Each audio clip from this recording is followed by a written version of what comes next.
This is Timeout with Trey Scott.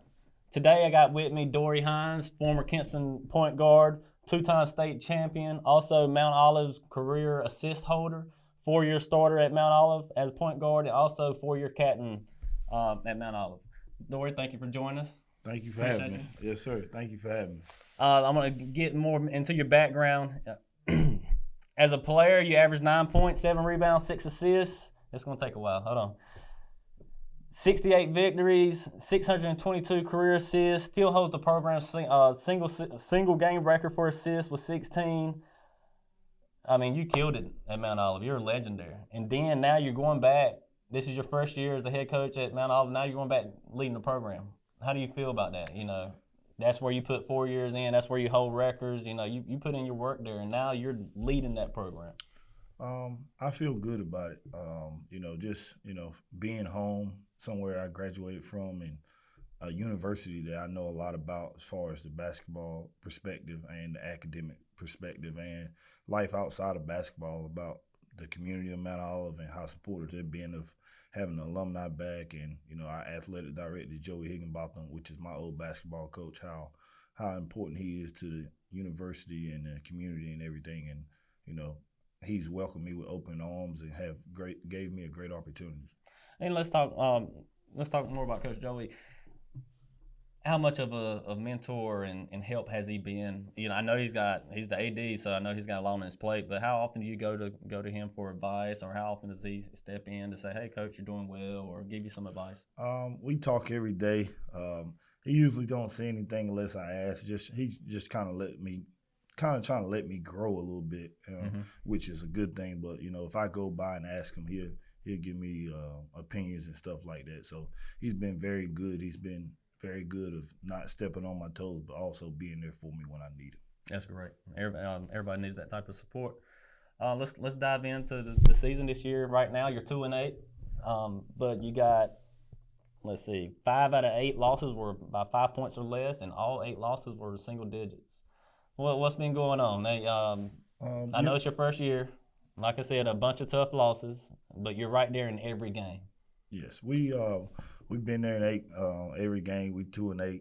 I mean, in 4 or 5 of those games, we led by double digits. We played two top 15 teams in UNC Pembroke and Augusta, and an NCAA tournament team in Columbus State. So our strength of schedule is very good. We got our senior point guards, Mike, doing a good job. We just mixing old guys with young guys right now. And, to be honest with you, we're learning how to win. As a head coach, I'm learning how to win games, late in games, and as players right now with 3 freshmen playing over 15 minutes a game right now, we're trying to learn how to win. With Mike, I tell him every day he's probably the best point guard in the league, but, he's seeing 2 most nights. They double team him in the backcourt. We had the opportunity to win those games. I know the score say single digits, but, I mean, there's like 1 possession game. Augusta, we missed a layup to take the lead. And I saw, were they number 2? Yeah, they were number 2 when we had them first game of the season. Columbus State, we missed a free throw to win the game. And they get a layup. And when you talk about Mike is a senior. Michael Brown, I got his stats here. He's averaging 19 points per game, almost 5 rebounds, 6 assists. Dive in a little bit more about Michael. What type of player he is for the people who ain't seen Mount Olive basketball yet? Mike is a talented player. He's very good for our program. He just scored over his 1,000 points. Nice. If he averaged, he close to breaking the assist record this year. If he can, he got to average a whole lot, but he's gonna be close. He's gonna finish top 3 at least. I love for him to break it. We talk about it. We joke about it all the time. I love for him to break it.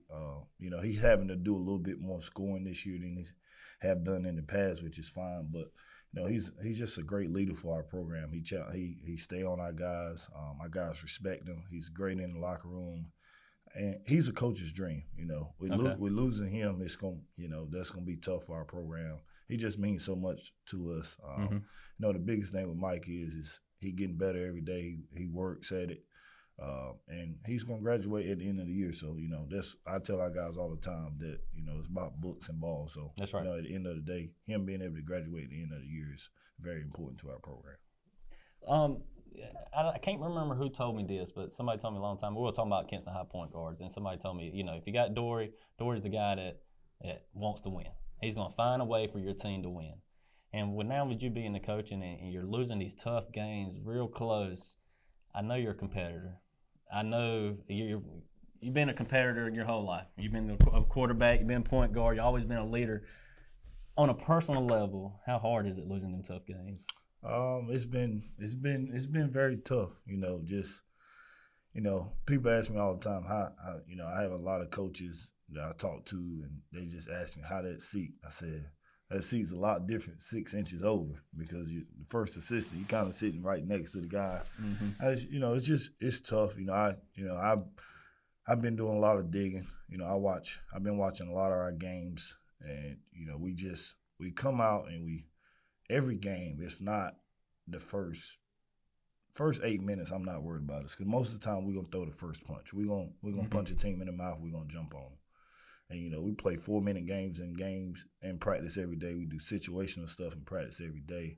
So right here lately, I just been watching the last 4 minutes of our game, and it all boils down to we ain't getting stops. Okay. And I tell guys all the time, at the end of the game, if we winning by 4 in the last 4 minutes, and nobody scores the rest of the game, we win the game. But if we don't get stops, we don't win. And right here lately, we haven't been able to get stops. I mean, last Saturday against UNCP, the top number 8 team in the nation, we give up offensive rebound for, we stop them on the initial, but we give up offensive rebound, they score. So, this last 3 losses we had, we gave up offensive rebounds, 2 or 3 offensive rebounds in the last 4 minutes. So, that's one thing we've been working on here this week right here to get ready for Saturday is getting stops and finishing the possession with a rebound. So, it's frustrating, but, I just tell our guys to stay with it, and persistence is going to take us over the hump eventually. And I know it's frustrating, and I'm not trying to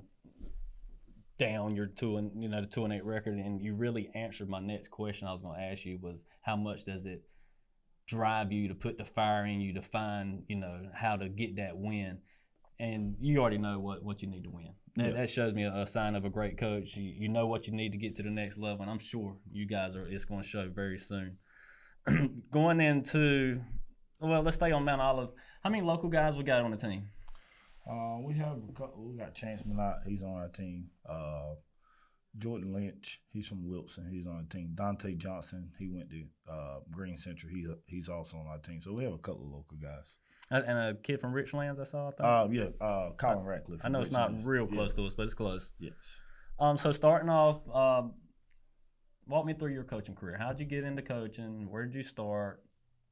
So I started at Parrott Academy, and I was an assistant under Wells Gullich when I did my internship there, and I stayed at Wells as an assistant for 3 years, and then I became the head coach there. And when I was the head coach at Parrott, I was one of the youngest head coaches in the state.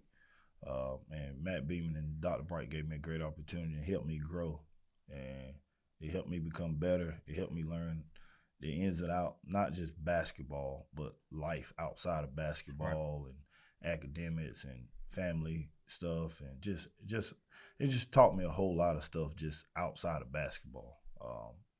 And then when I left there, I went to Lander, and I was an assistant at Lander for a year. We won a championship there. At Perry, went to the playoffs for the first time in a long time. Yeah. They actually won a playoff game for the first time in a couple of decades. Yeah, a couple of decades. So that was nice with A.J. Banker and Chris Wooten and Connor Bright and Holden Killinger and Trey McLaughlin, Caleb Jones. We had a really good team. So Wells left on a really good note. He left me a really good team. Made me look like a better coach. Come on, man. You're very humble, coach. So when I left Lander, I went to Pembroke, and I was at Pembroke the last 2 years. And when this opportunity at Mount Olive came, it was just like an opportunity that my boss man said it best. That's just the opportunity that you could never turn down. Mm-hmm. It's a step into where you want to be, right? Yep. So like I said, Mount Olive is home for me, so I love it. And I don't have this written down, but when you got that call or when you got the email that, hey man, we want you to be the Mount Olive head coach, how does that feel? I mean, so it was rumblings all year about it, and I was just trying to focus on our season at Pembroke. and it was just reminiscing about it. And, you know, I was just getting phone calls every day. And then it came out on Twitter that Coach HIGH got an athletic director job. So I had alumni texting me, coaching buddies calling me like, yo, what's going on? I'm like, I couldn't really say nothing at the time. So I was just like, I don't really know. I ain't got a call yet. And Right. people like, he ain't called yet. What are you waiting on? I'm just like, you know, I'm just trying to focus on the season. So, you know, me and Coach HIGH is best friends. So we talked all the time. And we just kind of kept it professional, did what we supposed to do, checked all the boxes, asked me would I be interested in, said we'll talk after the season. You know, he wanted me to focus on the season at Pembroke. So when we got done with that, a couple of days later, it came out, and he gave me a call, and he said, he just asked me would I be interested, and I told him yeah. So I went down. What was it ever a time where you second guessed it? It was never a time I second guessed it. When the first time he called me and told me, I was literally laying in the bed, and I can remember the first person I called was my mom. Then I called my quiz, and then I called Reggie. And I was very emotional at the time. I was just like, this is like a dream come true. You're proud of yourself. Yes. You worked for it. So it was just like, let's do it. That's right. When he called, I was like, man, let's do it. So I went down, met with Coach Richards, told him what was going on, and he just talked about how proud of me he was, and told me the same thing on Saturday after we battled for the first time.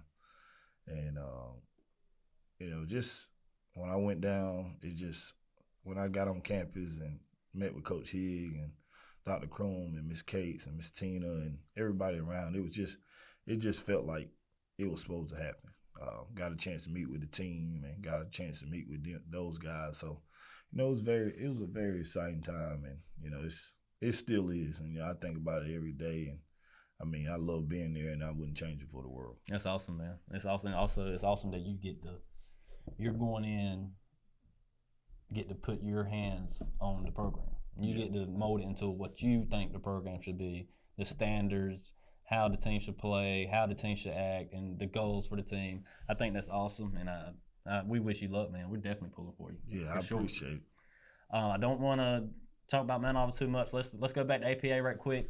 I talked to Coach Chris Brown's first-year head coach at APA for the boys basketball. I talked to him a couple of times. He definitely gave you a shout-out. He definitely gave you credit for molding him into the guy he is.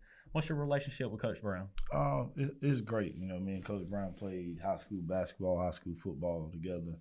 We also coached at Perry together when I was head coach there. He was an assistant for me. He's done really well. I'm proud of him. When I was there, he was very great with the guys, had great relationships.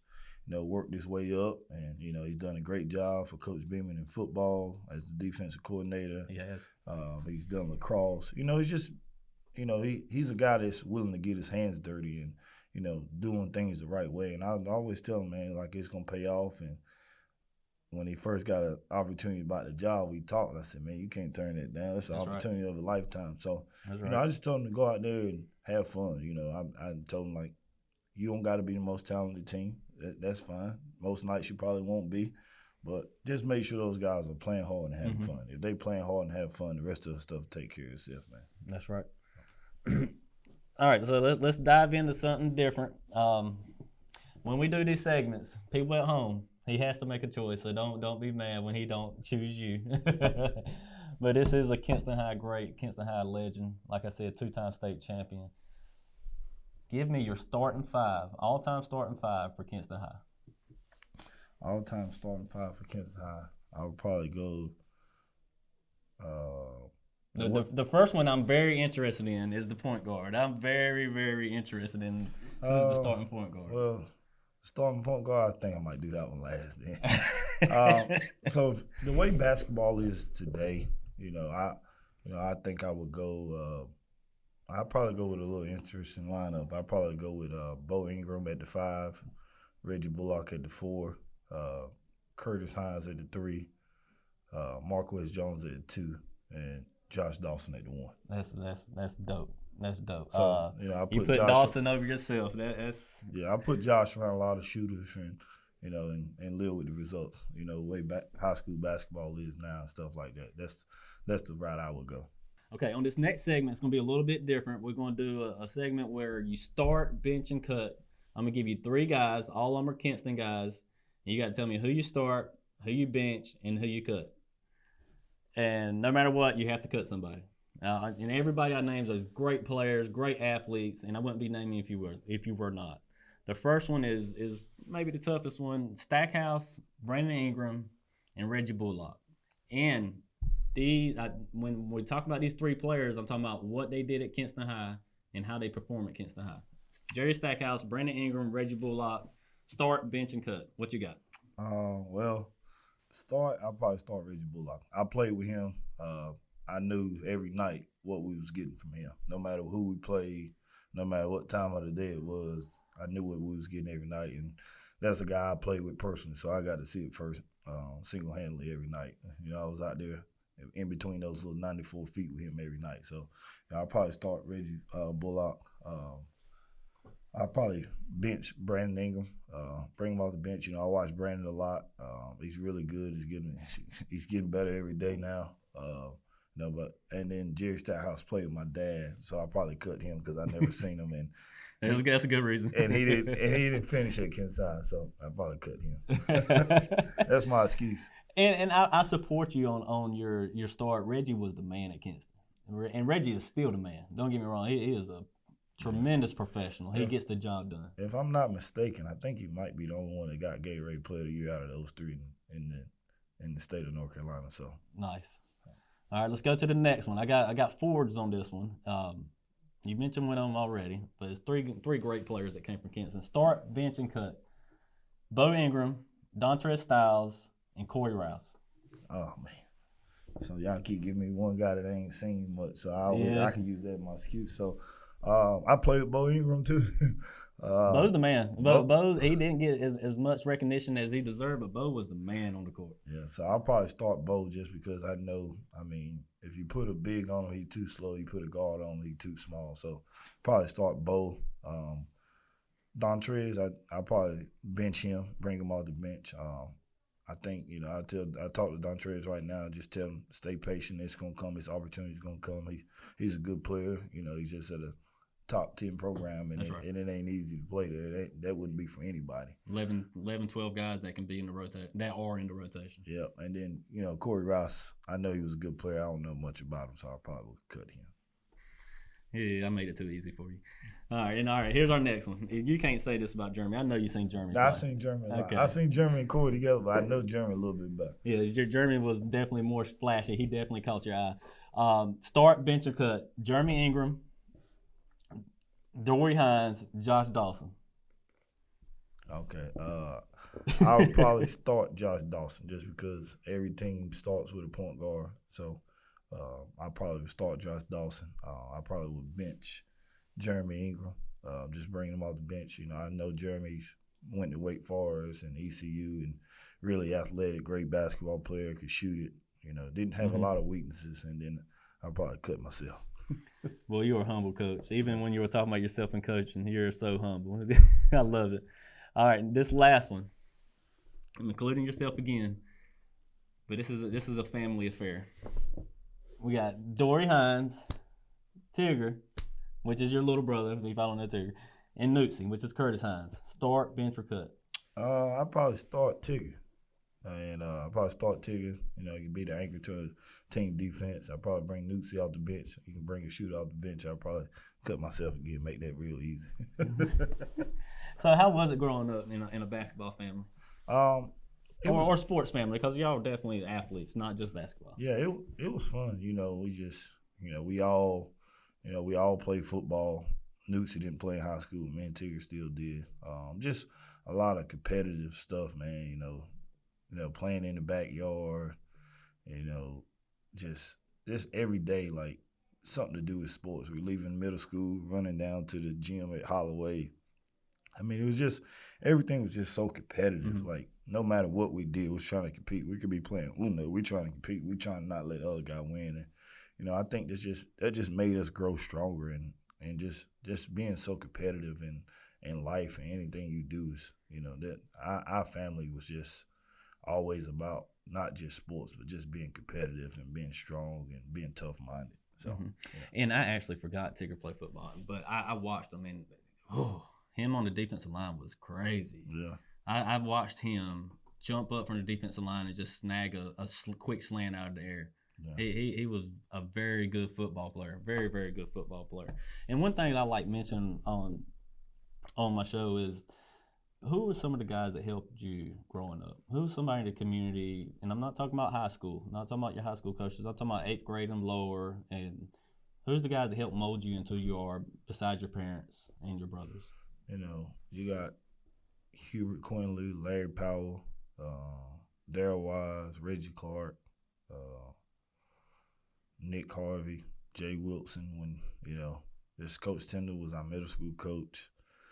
I mean, man, you just named, 8 great community leaders out here. So this a bunch of guys, man, just the guys that's really still in the community. That's, Larry's still around. Coach Tender's the head coach. Nick's in the superintendent role. Just Coach Wilson's at Green Central. Just some of the same guys, which is kind of crazy. And I still follow those guys and see how they interact. And, I followed Coach Wilson a lot this year. And I was just glad to see that he finally had a year that he deserved. I know a lot of people, they ain't winning. But I can tell you, they ain't winning because of what he doing. That's right. He's going to hold those kids accountable on and off the court. I can tell you that. So, and I'm a Green Central guy, and you're exactly right. Last 2 years, not counting this year, he played with what he had. Yeah, he played with what he had. And he molded what he had into the team now. Yes. He definitely did a great coaching job. Yeah, so he ain't going to make no excuses, man. So, just having those type of guys and those type of guys helped us grow, helped me grow tremendously. And some of those guys as coaches is probably the reason I'm a coach. That's awesome. It definitely is awesome. And diving, this more of a community, a coach thing. Help these kids learn how to be recruited, because today's different. It doesn't fall on your coach. Now, your coach helps you be recruited. You definitely have to listen to your coach. How do you get recruited nowadays? And I'm not even just talking about basketball. Yeah. But give the insight of what these kids need to do to get to the next level. Main thing, number one thing first is, as a coach, I go out and you evaluate talent. It's a lot of kids that you got to evaluate. How do he fit your program? How do he make your program better? Okay, is he a good basketball player? That's probably number one. Yes, okay, but that's number one. But it ain't one by itself, because also you could say it's 1A, because if he ain't good enough, you're not going to recruit him. But you say 1B, okay, how is he academically? Okay. Now you check, okay, well, he's a 2.5 student. Oh, he borderline. Is borderline worth him may not being eligible a semester, or can I go find the same kid that's just as talented? They got a 3.5 GPA. So now it's going to be there. Yeah, so now I'm looking at his academics. So that's 1A, 1B. 2, I'm looking at his character, how he carry himself, how is his social media. Is he posting pictures? Like, what kind of pictures is he posting? Who is he hanging around? Who's the crowd? Who's the people that's going to be, he going to be coming to his games to see him, stuff like that. And, also, one of the things that people don't really think is a big factor, but, when you're recruiting a kid, you got to get to know the parents. Is mom and dad going to be bashing you when he's a freshman not playing, or they're going to tell him to fight through it and figure it out, or he's going to transfer, that's so you talk about talent enough, grades, on the court, off the court issues, and you talk about parents, And what's some of the ways that will help the kids be seen besides playing high school basketball? Or do you think camps are important? Do you think AAU is important? What's your intake on that type of stuff? Yes, camps is important. All camps. Some camps ain't important. It just depends. AAU, Phenom events. It just all depends on where you trying to go. If you good enough, they're gonna find you. Just like Cobb and Tamir, I know about those guys. I know I'm from here, but if you good enough, somehow they're gonna find you. You just gotta pick the right camps, and you gotta go out there. You can go to 10 camps, but if you go to 10 camps and you don't play hard with 2 of them, why you go to 10 camps for? It's just, it's just taking advantage of your opportunity. Okay, you get your film, and you got all your high school film. At the end of the year on your high school film, put it all together, put it out on your social media, promote yourself, try to help yourself. Don't always depend on, oh, my high school coach didn't get me that. Well, you got the access to your own film, make your own highlight tapes, and email it. It's different. It's different now. Yeah, email it to any school you think you want to go to. Okay, but if you go against, if you ain't ranked in the state, don't think you're going to do. Let's be realistic. Where do you think you can play it? And somebody, like I tell somebody, like recruits, do some research on the school. Before I offer a kid, the first thing I always tell them to do is do some research on the school. Tell me what you know, what you like about it, what you don't like about it, what you want to know about it. Right. That way, when you get here, it won't be like, well, I ain't know this about it, coach. Well, you ain't do no research on it. You ain't had nowhere to go, so this is the opportunity you took. So just, be realistic with yourself. If your academics ain't good enough, you probably gonna have to go JUCO. If you got good grades and you're a good enough basketball player, you might be able to go Division II. It doesn't matter which level. It's still the same game. It's 94 feet. It's basketball. It's two teams playing against each other, 5 guys on the court at a time for both teams. It's no different. It's just a level thing. And, don't get caught up in the level. Just get prepared for opportunity, no matter which level it is. And you hit it right on the head with the emails, send your tapes out. 10 years ago or 12, 15 years ago, it wasn't like that. You did have to rely on your coach. You did have to worry about, who's going to send my stuff out. Now, kids have access. Kids have access to Twitter, which every college coach is on Twitter. Yeah. Football, basketball, baseball, every single one of them. It's on Twitter. You got Twitter, you got YouTube, you got, whatever you got. You can find any coach's email that you want. If you want to email Coach Hubert Davis right now, you can. It might not get to him. Yeah, somebody going to read it. It might not be him.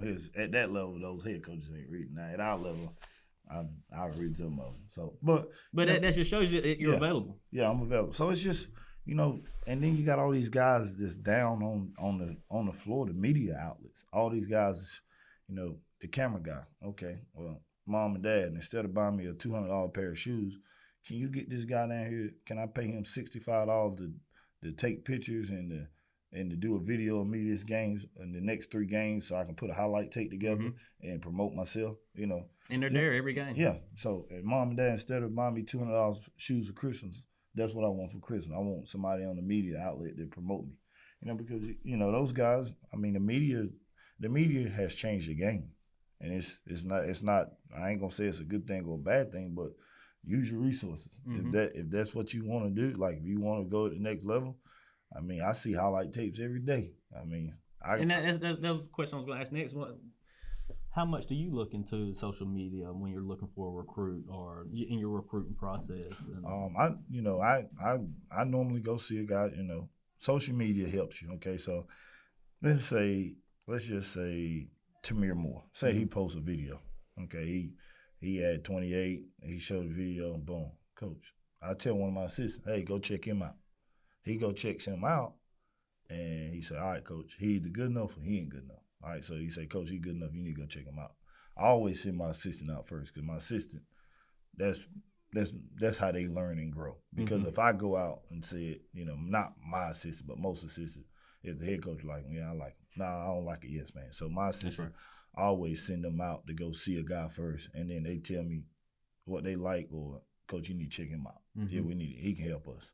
And then what I do is I go check them out. And then, social media just helps you. It helps you find a kid. It's real easy, I had coaches tell me, hey, man, I'll offer a Pembroke offer, somebody like that. I'm gonna go check them out. So, just different stuff like that. For sure. It's a piggyback effect right now. It's like if you get an ACC offer from one school, probably 4 or 5 more of the ACC schools going to check you out just to see. As soon as the kid gets offered, that's when the rest of them come, like you said, piggyback. That's right. It's just the way it is, just like if, ECU offer a kid and Duke come behind and offer ECU, you ain't beating Duke out there. You already know. You already know. Let's talk about Curtis Hines. Let's talk about what he does for the community. I consider Curtis Hines a good friend of mine. I know Curtis more than I know you on a personal level. My kids have trained with Curtis, and he's a good guy, great guy. He's in Charlotte now coaching. Let's talk about your brother and how impressed are you with him. Let's just talk.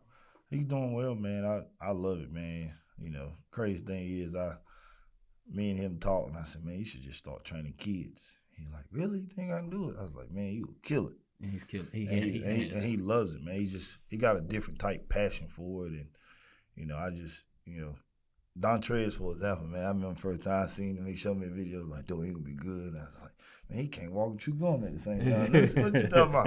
And just to see somebody like that grow, and Jeremy Dixon, and just different type guys that he helped, just not on the basketball level, but just a mindset level of life and everything like that.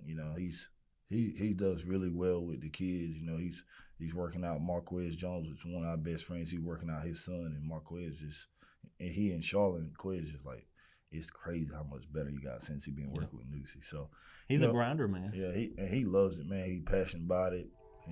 5, 6 o'clock in the morning, whatever time you want to train. If it's a gym available, he gonna be there. So, I'm so proud of him, man, and what he doing for the community, what he's doing for these kids, and he helped me out in recruiting. He's like another recruiter for me because he trains so many kids, and he'll tell me right now, I got this kid in 2024, 2025 in Charlotte. So, just his passion about it has just took it to another level. Let's speak on your mom. She's assistant coach with the girls basketball team. She's a volleyball coach. Always been in the community. Always been in the sports. Great lady. I love talking to her all the time. She's fun. She always keeps a smile on her face. How much of an impact has she been on your life? I know it's your mom, so I know it's been great. I mean, she's been great. She missed our game the other night because she wasn't feeling well, but since I played and coached at Mount Olive, she ain't been but 2 home games. So, just what she means to me, man, I know she run through a wall for me.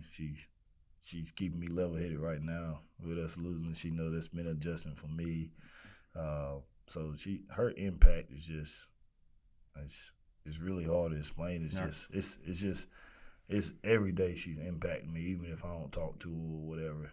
It's just every day she's impacting me and motivating me to be better and motivating me to stay at it. And she's a consistent motivator, and she just pushes me to the next level every time. Okay, man, that was pretty good stuff, man. I'm super ecstatic that you came and joined us.